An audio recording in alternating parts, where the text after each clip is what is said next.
The Tale of Mrs. Tiggy-Winkle by Beatrix Potter.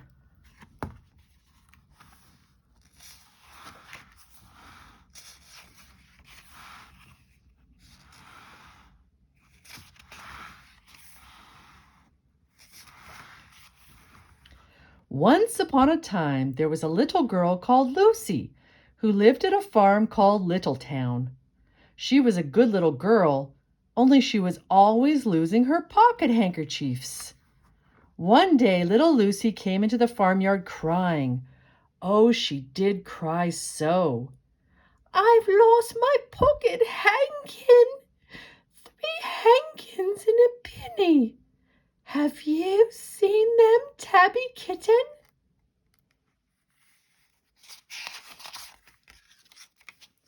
The kitten went on washing her white paws, so Lucy asked a speckled hen, "Sally Henny Penny, have you found 3 pocket hankins?"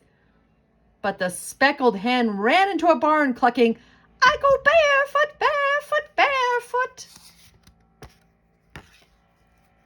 And then Lucy asked Cock Robin sitting on a twig. Cock Robin looked sideways at Lucy with his bright black eye, and he flew over a stile and away. Lucy climbed upon the stile and looked up at the hill behind Littletown, a hill that goes up, up, up into the clouds as though it had no top. And a great way up the hillside she thought she saw some white things spread upon the grass. Lucy scrambled up the hill as fast as her stout legs would carry her.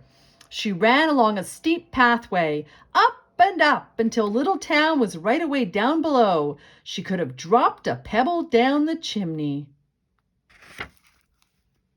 Presently, she came to a spring bubbling out from the hillside.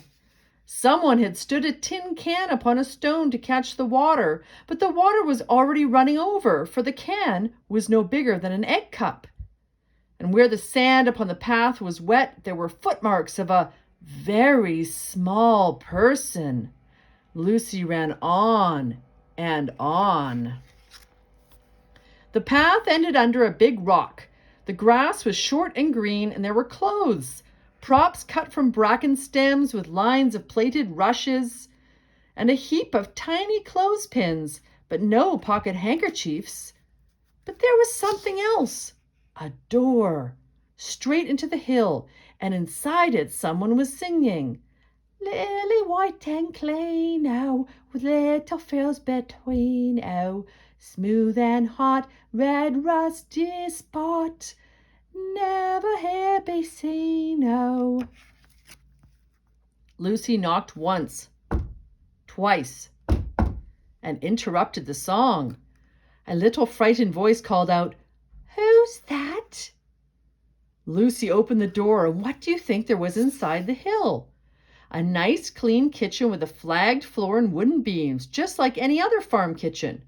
Only the ceiling was so low that Lucy's head nearly touched it, and the pots and pans were small, and so was everything there. There was a nice hot singy smell, and at the table with an iron in her hand stood a very stout short person staring anxiously at Lucy. Her print gown was tucked up, and she was wearing a large apron over her striped petticoat. Her little black nose went sniffle, sniffle, snuffle, and her eyes went twinkle, twinkle. And underneath her cap, where Lucy had yellow curls, that little person had prickles. "Who are you?" said Lucy. "Have you seen my pocket hankins?" The little person made a bob curtsy. "Oh, yes, if you please, My name is Mrs. Tiggy-Winkle. Oh, yes, if you please, I'm an excellent clear starcher." And she took something out of a clothes basket and spread it on the ironing blanket. "What's that thing?" said Lucy. "That's not my pocket hankin." "Oh, no, if you please, that's a little scarlet waistcoat belonging to Cock Robin." and she ironed it and folded it and put it on one side. Then she took something else off a clothes horse. "That isn't my penny," said Lucy. "Oh, no, if you please, that's a damask tablecloth belonging to Jenny Wren. Look how it's stained with currant wine. It's very bad to wash," said Mrs. Tiggy-Winkle. Mrs. Tiggy-Winkle's nose went sniffle, sniffle, snuffle, and her eyes went twinkle, twinkle, and she fetched another hot iron from the fire. "There's one of my pocket handkins," cried Lucy, "and there's my penny." Mrs. Tiggy-Winkle ironed it and goffered it and shook out the frills. "Oh, that is lovely," said Lucy. "And what are those long yellow things with fingers like gloves?" "Oh, that's a pair of stockings belonging to Sally Hennypenny. Look how she's worn the heels out with scratching in the yard. She'll very soon go barefoot," said Mrs. Tiggy-Winkle. "Why, there's another hanker-sniff, but it isn't mine. It's red." "Oh, no, if you please, that one belongs to old Mrs. Rabbit, and it did so smell of onions. I've had to wash it separately. I can't get out the smell." "There's another one of mine," said Lucy. "What are those funny little white things?" "That's a pair of mittens belonging to Tabby Kitten. I only have to iron them. She washes them herself." "There's my last pocket hankin," said Lucy. "And what are you dipping into the basin of starch?" "They're little dicky short fronts belonging to Tim Titmouse. Most terrible particular," said Mrs. Tiggy-Winkle. "Now I've finished my ironing, I'm going to air some clothes." "What are those dear, soft, fluffy things?" said Lucy. "Oh, those are woolly coats belonging to the little lambs at Skelgill." "Will their jackets take off?" asked Lucy.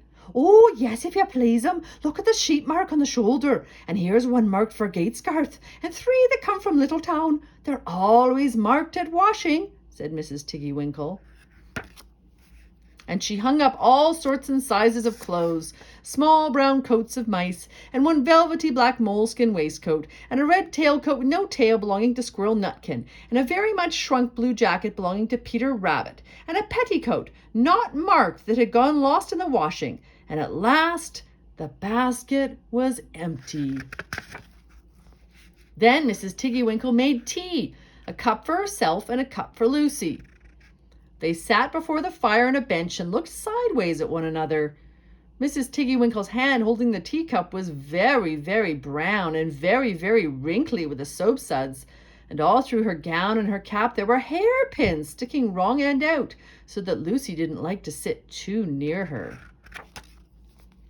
When they had finished tea, they tied up the clothes in bundles, and Lucy's pocket handkerchiefs were folded up inside her clean pinny and fastened with a silver safety pin. And when they made up the fire with turf and came out and locked the door, they hid the key under the doorsill. Then away down the hill trotted Lucy and Mrs. Tiggy-Winkle with the bundles of clothes. All the way down the path little animals came out of the fern to meet them. The very first that they met were Peter Rabbit and Benjamin Bunny. And she gave them their nice clean clothes, and all the little animals and birds were so very much obliged to dear Mrs. Tiggy-Winkle.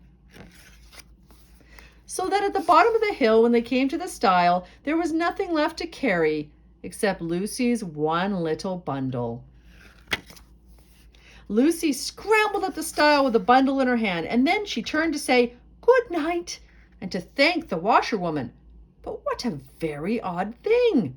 Mrs. Tiggy-Winkle had not waited either for thanks or for the washing bill. She was running up the hill, and where was her white frilled cap, and her shawl, and her gown, and her petticoat? And how small she had grown, and how brown and covered with prickles! Why, Mrs. Tiggy-Winkle was nothing but a hedgehog.